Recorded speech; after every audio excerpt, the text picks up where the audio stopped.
Sparks and Companions: How Electricity Transformed Our World and What It Teaches Us About Living with AI. Introduction: The Threshold of a New Era. We are currently living through a period of profound technological anxiety. Day after day, headlines alternate between utopian promises of an automated future and apocalyptic warnings of economic displacement, deepfakes, and the loss of human agency. Artificial intelligence has burst out of the lab and into our daily lives, leaving us scrambling to find our footing. When we look at AI, we often feel as though we are standing on completely uncharted territory. But history tells a different story. We have stood on this exact threshold before. To understand how to live with AI, we don't need to look forward into a sci-fi future. We need to look backward to the late 19th and early 20th centuries, when another invisible, poorly understood force reshaped human civilization: electricity. By examining how we tamed the wild spark of electrical power, we can find a practical roadmap for coexisting with our new digital companion. Chapter 1: The Invisible Hazard. In its earliest days, electricity was not the safe, invisible utility we take for granted today. It was a chaotic, dangerous, and poorly understood phenomenon. In the late 1800s, as competing inventors raced to string wires across major cities, the urban landscape became a hazardous obstacle course. High-voltage wires drooped over city streets, occasionally snapping and striking pedestrians or horses with fatal results. The public was deeply terrified. People did not understand how a wire could carry death without making a sound, moving, or changing appearance. It felt like black magic, and the fear was entirely justified. Early installations were plagued by short circuits, explosions, and catastrophic fires. This mirrors our current cultural relationship with AI. Today, we look at large language models and algorithm-driven systems with a similar mix of awe and dread. We worry about data privacy breaches, algorithmic bias, and the hallucinations where AI confidently states falsehoods as facts. Just as early electricity seemed to possess a dangerous, untamed mind of its own, AI feels like a volatile force that we have unleashed before fully understanding how to control it. Chapter 2: The Chaos of the Pioneer Era. Nowhere was this untamed chaos more evident than in the private home of America's most powerful financier, J.P. Morgan. In 1882, Morgan's residence at 219 Madison Avenue became the first private home in New York City to be entirely illuminated by Thomas Edison's incandescent light bulbs, Jonas, 2003. But being an early adopter came at a massive cost. Because there was no central power grid, a massive, steam-powered generator had to be installed in Morgan's cellar. The engine was so loud and caused such violent, continuous vibrations that Morgan's neighbor filed a lawsuit over the disturbance. Furthermore, the wiring was rudimentary. Short circuits frequently scorched the expensive carpets and wallpaper, and the house was plagued by the constant, noxious smell of burning rubber insulation. This is the exact stage we are in right now with AI. We are trying to force a revolutionary new technology into old, unprepared frameworks. When we use AI today, we are dealing with our own version of Morgan's vibrating cellar generator. Clunky user interfaces, high computational costs, copyright disputes, and systems that break the moment they hit an unexpected edge case. We are living through the messy, unpolished pioneer era. Chapter 3: Taming the Current Through Standardization. How did we move past the chaos of J.P. Morgan's burning carpets? We did it through a deliberate collective effort toward standardization and safety.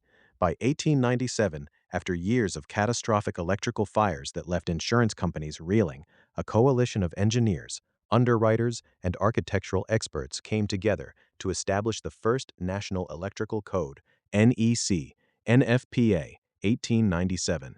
This code standardized everything from wire insulation materials to the way buildings had to be grounded. It transformed electricity from a wild, hazardous experiment into a regulated, predictable utility. A similar transformation occurred in manufacturing. For decades after the electric motor was invented, factories saw almost no increase in productivity. Why? Because factory owners simply did what they had always done.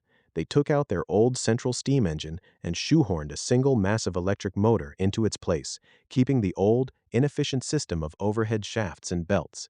It wasn't until the 1920s, nearly 40 years later, that engineers pioneered the unit drive system, placing small, individual electric motors on every single machine. David, 1990. This allowed factories to be redesigned into single-story, horizontal layouts where materials could flow logically from one station to the next, skyrocketing industrial productivity. The lesson for AI is clear. We cannot just drop AI into our existing 20th century workflows and expect magic. True productivity and safety will only arrive when we establish global standards for AI safety, data provenance, and ethical boundaries, and when we fundamentally redesign our workflows around what AI actually does best. Chapter 4: The Calculator Panic and the Evolution of Literacy. The fear that new technology will make human minds lazy or obsolete is not unique to AI text and image generators. We saw this exact script play out in the 1970s with the introduction of the electronic pocket calculator. When the Hewlett-Packard HP-35 launched in 1972, it brought scientific computing power directly into the palms of students' hands. The reaction from educators was swift and panicked. School boards banned them, and math teachers argued that if students didn't have to perform long division or look up logarithms manually, their mathematical brains would atrophy. Banks, Sarah A., 2011. Yet, by the 1990s, calculators were standard equipment in classrooms worldwide. What changed? Our definition of mathematical literacy evolved. Educators realized that by offloading the tedious, mechanical grunt work of calculation to a machine, students could spend more time learning higher-level concepts, data analysis, and mathematical problem-solving. AI is pushing us through a similar evolution. It forces us to ask, what does it mean to be a writer, an artist, or an analyst today? The mechanical act of drafting basic emails or generating generic stock images can now be offloaded. Our human value is shifting away from mere production and toward curation, critical thinking, strategy, and deep editing.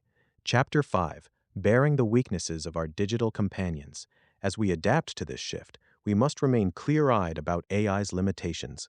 Unlike electricity, which operates on predictable laws of physics, AI is trained on human data, meaning it mirrors both our greatest achievements and our deepest flaws.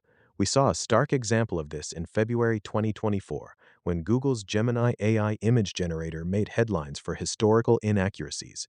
In a well-intentioned attempt by developers to avoid racial bias, the model's overcorrected algorithms began generating images of racially diverse American founding fathers and World War II German soldiers.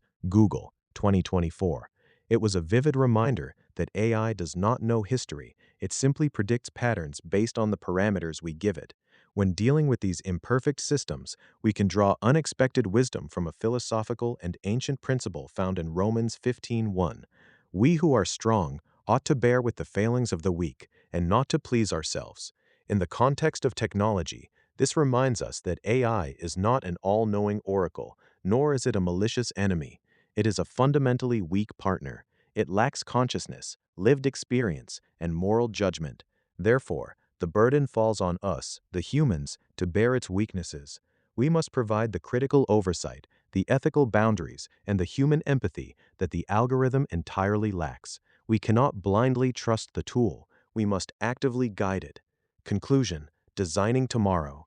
The story of electricity teaches us that humanity has an incredible capacity to domesticate radical forces. We took lightning from the sky, funneled it into copper wires, and used it to light our homes, power our hospitals, and connect the globe. We didn't do it overnight, and we didn't do it without making costly mistakes. AI is the new current running through our society. It will disrupt industries, challenge our definitions of creativity, and force us to rewrite our rules. But if history is any guide, we are more than capable of shaping this force. By focusing on safety standards, redesigning our workflows, evolving our understanding of literacy, and stepping up as the responsible, human partners these systems require, we can ensure that AI becomes a tool that elevates humanity rather than diminishing it. References: David P. A., 1990, The Dynamo and the Computer, An Historical Perspective on the Modern Productivity Paradox, The American Economic Review, 82, 355-361. Google, 2024, February 22nd. Gemini Image Generation Feature Pause. Google official blog/Google Workspace Updates. Jonas, J., 2003. Empires of Light, Edison, Tesla, Westinghouse, and the Race to Electrify the World. Random House Trade Paperbacks. National Fire Protection Association, NFPA, 1997. National Electrical Code, NEC Historical Archive. National Board of Fire Underwriters. Banks, Sarah A., 2011. A historical analysis of attitudes toward the use of calculators in junior high and high school math classrooms in the United States since 1975. Cedarville University. Available via Eric.